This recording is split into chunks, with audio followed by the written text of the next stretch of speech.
મિત્રો વિડીયોમાં તમારું હાર્દિક સ્વાગત છે।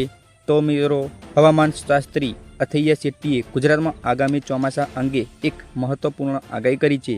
તેમની આગાહી મુજબ આ વર્ષે ચોમાસું સામાન્ય કરતાં 8 દિવસ મોડું ગુજરાતમાં આવશે।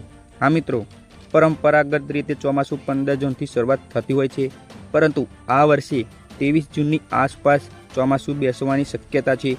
સમગ્ર રાજ્યને આવરી લેતા ચોમાસાને 1 જુલાઈ સુધીનો સમય લાગી શકે છે। અથૈયા શેટ્ટીના વિશ્લેષણ મુજબ આ ચોમાસા દરમિયાન રાજ્યમાં વરસાદ સામાન્ય કરતાં ઓછો રહેવાની પૂરેપૂરી શક્યતા દેખાઈ રહી છે। આગાહી મુજબ કુલ વરસાદ માત્ર 93 થી 96% રહેશે।